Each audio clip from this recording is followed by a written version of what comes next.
남들이 많은 세상이라 아무런 흠이 안 될 수도 있다고 하지만 그걸 직접 겪어본 저로서는 생각이 조금은 달라졌습니다. 특히나 아이까지 낳은 경험이 있는 이혼녀는 절대로 만나지 않았으면 하네요. 제 기막힌 사연을 이야기해드리겠습니다. 저는 올해 30대 초반이 된 남자입니다.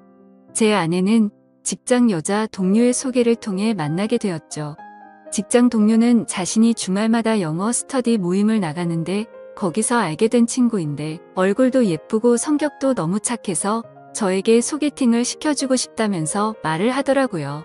소개를 해주는 직장 여동료도 성격이 착했고 저랑 친했던 사이여서 제 나름대로 평판이 좋았던 그런 동료였습니다. 게다가 그때 당시 저도 여자친구 없이 솔로로 지낸 지가 1년이나 넘어가던 시점이었고 마음이 허해서 누군가를 만나고 싶다는 생각이 있었기에 흔쾌히 소개팅을 수락하게 됐습니다. 그렇게 저는 소개팅이 있는 날 설레는 마음으로 한껏 꾸미고서 약속 장소로 나갔습니다. 약속 장소에 조금 일찍 도착한 저는 소개팅녀를 기다리고 있었고 문이 열리면서 정말 말도 안 되게 예쁜 여자가 들어오더군요. 저는 속으로 저 여자가 내 소개팅녀였으면 좋겠다 빌었는데 제 앞으로 와서 제 이름을 묻더라고요. 저는 그때 속으로 쾌재를 불렀습니다. 성격은 이미 상관도 없다 싶을 정도로 외모도 몸매도 흠잡을 곳이 하나도 없을 정도로 훌륭했었기 때문이죠. 그렇게 저는 아내를 처음 보는 날 첫눈에 반해버렸습니다. 그리고 상대방 입장에서도 저와 마찬가지였는지 소개팅 내내 웃음이 끊이질 않았고 해막더라고요.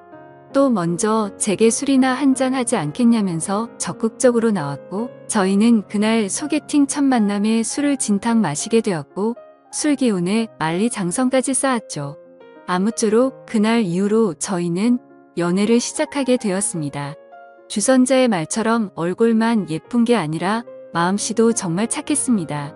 제가 출근할 때 못 일어날까봐 자처해서 모닝콜을 해주겠다고 했고 주말에 만나면 집에 갈 때 월요일날 아침에 챙겨 먹고 가라며 항상 도시락을 싸오더라고요. 그 외에도 뭘 먹더라도 제가 원하는 거 위주로 배려해 주느라 바빴고 짬뽕 같은 걸 먹으면 홍합에 있는 거 편하게 먹으라며 다 골라주기까지 했죠. 저는 그런 섬세하고 착한 모습들에 점점 더 사랑에 빠져버렸고 저희는 만난 지 6개월가량 지났을 무렵부터 서서히 동거를 하기 시작했습니다. 누가 먼저 동거를 시작하자는 말이 있었던 것도 아니었고 데이트를 하다가 저희 집에서 편하게 있다 잠들거나 그런 일들이 반복되었고 아내의 회사가 저희 집 근처에 있어서 자연스럽게 동거를 하게 되었습니다. 사실 동거가 시작되려는 당시에는 다소 머뭇거리기도 했지만 이렇게 완벽한 여자라면 진지하게 결혼해도 상관없겠다는 생각을 가졌고 그때 들었던 마음은 결혼하기 전에 진짜 배우자에 대해서 알고 싶으면 동거를 꼭 해보라는 말을 많이 들어왔기에 동거를 해보는 게 좋겠구나라고 생각했었죠. 아무쪼록 저는 그렇게 동거를 마음먹고 자연스러운 동거가 시작되었습니다. 정말 몇 달간은 너무 많이 행복함에 빠져서 살았습니다. 진짜 좋아하는 사람과 결혼하면 이런 느낌이구나 하는 마음이 들었죠. 매일같이 일하면서 드는 생각은 얼른 퇴근하고 집에 가고 싶다란 생각들만 가득했었습니다. 그리고 제 성격상 어린아이들을 별로 좋아하지 않는데도 불구하고 이런 생활이라면 얼른 결혼을 해서 저와 이 여자를 닮은 아이를 낳아서 더 행복해지고 싶다는 생각까지 들더라고요. 그렇게 저는 제 아내에게 무엇이든 다 해주고 싶은 마음으로 항상 행복했습니다. 하지만 불행하게도 그런 행복한 날들도 시간이 점점 갈수록 삐그덕 되기 시작했습니다. 같이 살게 된 지 몇 달이 안 되어서 아내의 숨겨진 모습들이 보이기 시작한 거죠. 가끔씩 이유 없는 짜증을 부리는가 하면 우울하다면서 말 한마디도 없이 있다가 갑자기 혼자 눈물을 흘린다든지 저는 갑자기 왜 이러지라는 생각들과 그런 모습들이 이해가 가지 않았습니다.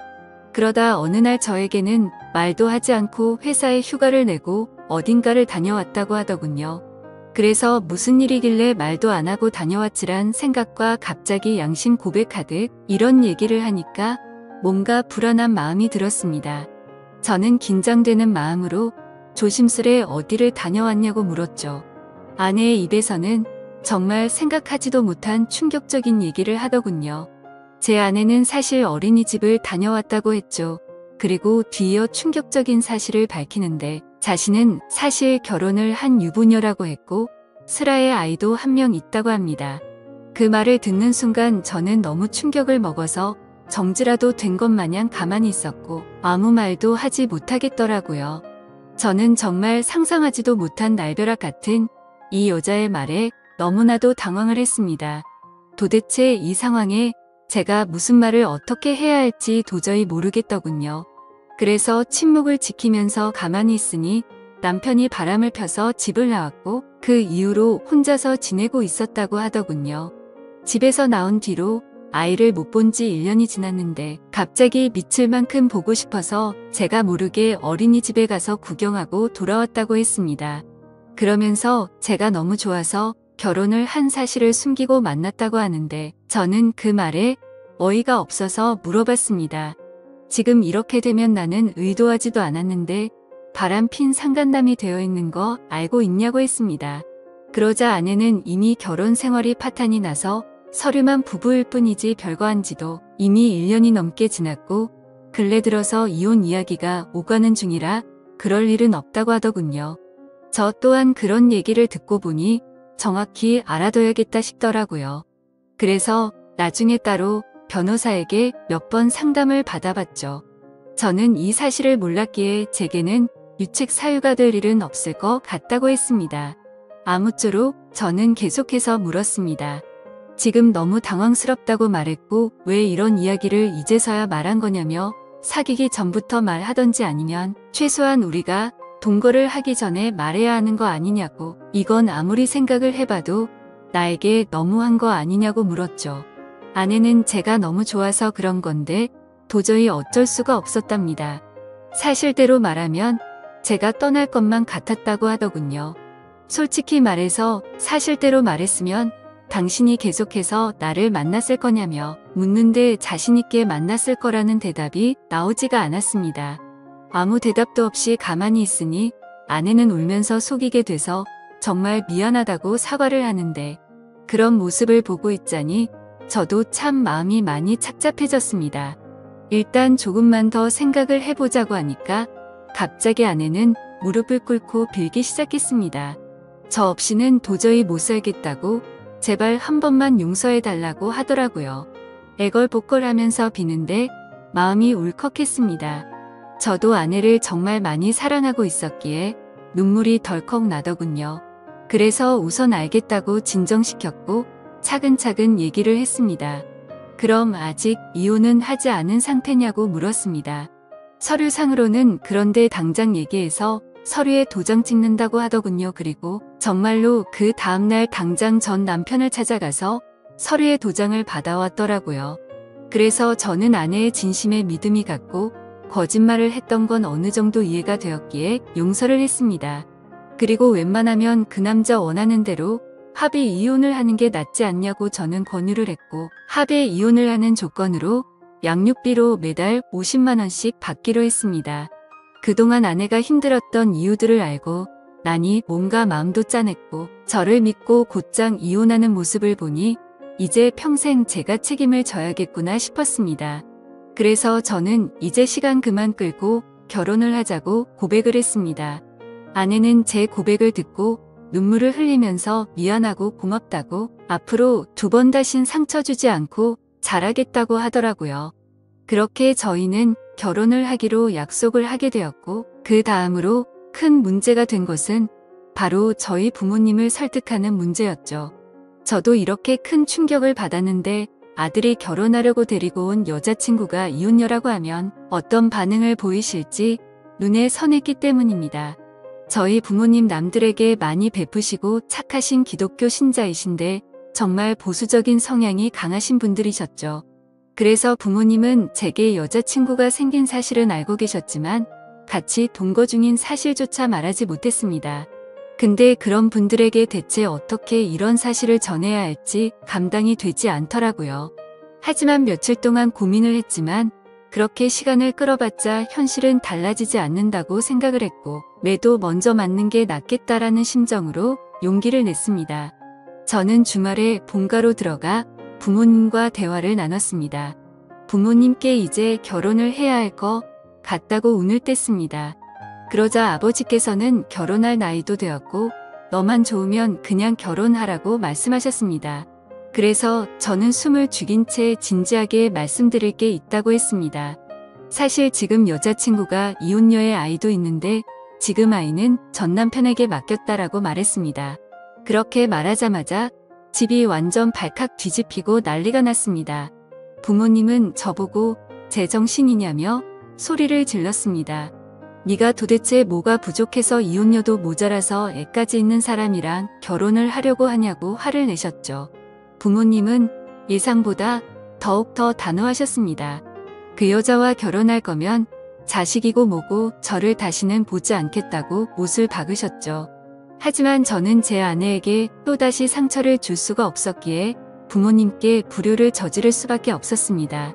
저는 부모님의 뜻을 거역하고 아내와 둘이서 혼인신고를 해버렸습니다.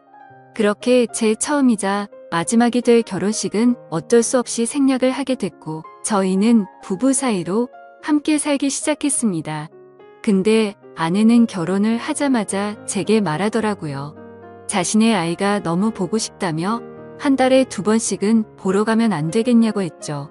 저는 이 정도는 충분히 각오를 했었기에 흔쾌히 그렇게 하라고 했습니다. 하지만 그렇게 이해를 해주면서도 한편으로는 아내가 아이 이야기를 할 때면 이게 기분이 참 뭐라 표현해야 할지 모르겠지만 기분이 좋지 않고 이상하더군요.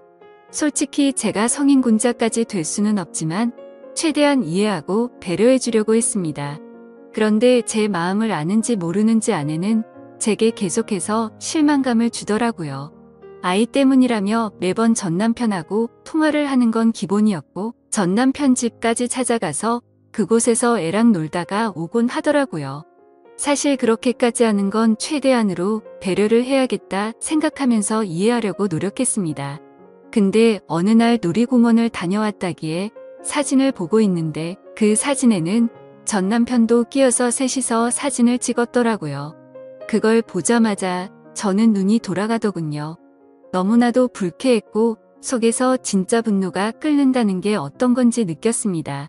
그래서 그 문제로 그날 아내와 저는 진짜 엄청나게 말다툼을 하게 됐습니다. 그리고 아내는 무조건 아이가 1순위였습니다. 저와 밖에서 외식을 하는데 아이에게서 전화가 오면 제가 혼자 밥을 먹든 말든 1시간씩 내팽겨치고 저와 여행을 가기로 해서 비행기며 숙박이며 다 예약을 해뒀는데 아이가 갑자기 보자고 한다고 취소를 하자고 하더군요. 평소 같으면 왜 화가 나겠습니까? 근데 미리 약속을 했는데 이러는 건 예의가 아니지 않나요? 이미 완납을 해뒀고 날짜도 코앞이라 환불도 거의 못 받는다고 해도 대화가 안 통하더군요. 그래서 그런 문제들로 저희는 종종 다투게 되었습니다. 하지만 싸워봤자 그때뿐입니다.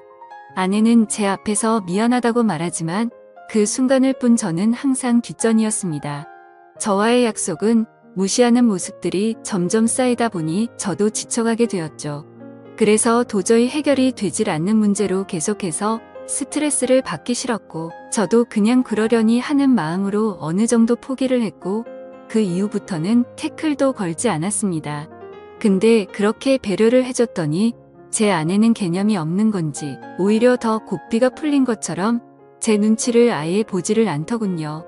아이 핑계로 전남편 집에 들락거리는 건 아무것도 아닌 것처럼 하게 되었습니다. 그렇게 도가 지나친 짓을 하다 보니 저희 사이는 외주를 타듯 위태로운 나날을 보내고 있었습니다. 그러던 어느 날 주말 결국 사건이 터지게 되었습니다. 이번 주는 아이를 데리고 친정에 가서 부모님께 보여드리기로 했다더군요. 그래서 친정에서 하룻밤만 자고 들어온다고 해서 알겠다고 했습니다. 이때까지만 해도 저와 살기 위해 당장 이혼을 했던 아내였기에 어느 정도의 믿음이 있었죠. 하지만 그날 자정이 되어갈 무렵 아내에게서 문자가 왔습니다. 문자를 확인해보니 사진이 왔는데 제 아내가 어떤 남자의 팔을 베고 침대에 누워 잠들어 있는 모습이었고 내용을 보니 전 남편이라고 밝히면서 남의 여자 건드리면 너도 이 꼴 나는 거다라고 와 있더군요. 그래서 배신감에 꼭지가 돌아버렸고 그때부터 손발이 떨려와서 극한의 분노가 치밀어 올랐습니다. 그걸 확인하자마자 전화를 했는데 그 전 남편 놈이 번호를 차단해놨더군요. 그날 저는 너무 충격을 받아서 뜬 눈으로 밤을 지새웠고 다음날 아침 아내는 아무 일도 없다는 듯이 들어왔습니다. 아무래도 그 전 남편 놈이 어제 한 짓을 말을 안 했던 것 같았습니다. 저는 그 뻔뻔스러운 아내에게 어제 어디 갔냐고 물으니까 뻔뻔하고 당당하게 표정 하나 안 바뀌고 친정집에서 자고 왔지라며 거짓말을 하더군요. 그 말 듣는 순간 저는 아내에게 욕을 했습니다. 문자로 온 사진을 들이밀며 이게 니네 친정집이냐고 말하니 그때서야 엄청나게 당황을 하더군요. 솔직히 말하라고 하면서 언제부터 이런 더러운 관계를 가졌냐고 하니까 아내가 한참을 말없이 있더니 아이 때문에 만나다 보니 옛날 감정이 떠올라서 실수를 했다고 합니다. 전 남편이 아이 핑계로 자주 불러냈었고 술을 먹고서 자신도 모르게 실수를 해버렸다더군요. 그렇게 실수를 한 번 하게 되자 그때부터 몇 개월간 계속해서 몰래 만나왔었다고 하더군요. 그 말을 듣자마자 정말 피가 거꾸로 솟는 것 같았고 이 망할 모든 것이 다 제 업보 같았습니다. 저는 그냥 차분하게 생각을 했고 애초부터 이런 더러운 만남 진작 끝낼 거리란 생각이 들더군요. 그래서 그냥 차분히 이혼하자고 했습니다. 아내는 애초에 들고 온 것도 없었기에 지금 당장 네 옷 싸서 나가라고 했습니다. 그러자 아내는 저에게 또다시 무릎을 꿇고 여전히 자신이 사랑하는 건 저라고 하더군요. 그 남자랑은 한 번 실수였을 뿐이라고 헛소리를 하는데 정말 징그럽고 역겹기 그지없었습니다. 그래서 아내 보고 당장 나가라고 지금 당장 안 나가면 진짜 내가 사고 칠지도 모르겠다고 하니 제 말이 진심인 걸 알았는지 도망치듯 짐을 챙겨서 바로 쿨하게 나가 버리더군요. 정말 너무 허무했습니다. 부모님을 배신해가면서까지 했던 제 선택이었는데 이런 여자와 평생을 함께하려고 했던 제 자신이 너무 한심스러웠습니다. 그동안 꿈꿔오던 단란한 가족은 한순간에 무너져 버렸습니다. 저는 그렇게 며칠 동안 술로 밤을 지새우면서 울고 또 울었습니다. 아무쪼록 며칠 동안 그렇게 폐인처럼 지내다 문득 하루라도 빨리 이 악연을 끊고 싶더군요. 그래서 이혼을 하기 위해서 서류들을 정리하고 있었습니다. 근데 생전 처음 보는 빚들이 생겨 있더라고요. 제 명의로 된 카드에서 현금 서비스가 600만 원 정도 있었고 대부업 몇 군데에 대출 신청을 해서 총 5천만 원이 되는 큰 돈을 대출 받았더군요. 누가 봐도 이건 사기 결혼이 아닌가 생각이 들었습니다. 신용카드야 제 명의니까 그렇다고 치지만 대부업에 대출을 받을 때 등본이나 가족관계 증명서나 뭐 이런 걸로 신청을 했겠지만 어떻게 이만큼 큰 금액을 명의자 본인인 제 확인도 거치지 않고 대출을 해준 건지 이해가 가지 않았고 의문이었습니다. 그래서 두 번 다시 엮이고 싶지 않았던 아내에게 전화를 걸었습니다. 근데 아내는 모르는 척 일관하고 있더라고요. 저는 너무 열이 받아서 소리를 질렀습니다. 그러자 옆에서 그 전 남편 놈이 봤더군요. 참, 사랑한다고 할 땐 언제고 그 사이에 그쪽으로 쪼르르 달려갔구나 생각했습니다. 아무쪼록 그 전 남편이 바꿔봤더니 제게 되려 욕을 하고 배째라는 식으로 하더라고요. 그러고 전화를 끊더니 이것들은 잠적을 해버렸습니다. 그래서 일단 당장 경찰서로 가서 신고부터 해둔 상태입니다. 정말 지금도 너무 분해서 손이 덜덜 떨리고 어떻게 이것들을 응징해야 할지 모르겠습니다. 지금 저는 제가 계획적으로 이것들에게 사기를 당한 거 아닌가 생각이 듭니다. 이런 인간 같지도 않은 사람과 엮인 제 자신이 정말 비참해서 눈물만 나네요. 저는 온전히 그 사람을 사랑해서 믿었을 뿐인데 제가 뭘 잘못했다고 이런 일이 벌어진 건지 모르겠습니다. 어떻게 사람의 탈을 쓰고 이런 잔인할 수가 있는 건지 앞으로 저는 여자를 만날 용기조차 나지 않을 것 같습니다. 지금 저는 절대로 선처는 해줄 생각이 눈꼽만큼도 없고 감옥이라도 보내고 싶은 심정입니다. 이 두 사람 어떻게 해야 제대로 반성하게 만들 수 있을까요? 좋은 방법이 있으면 댓글로 남겨주시면 꼭 응징하도록 하겠습니다. 이 글을 보는 분들도 항상 조심하셔서 저처럼 이런 슬픔 겪지 않았으면 좋겠습니다. 참으로 바보 같은 제 이야기를 들어주셔서 감사합니다.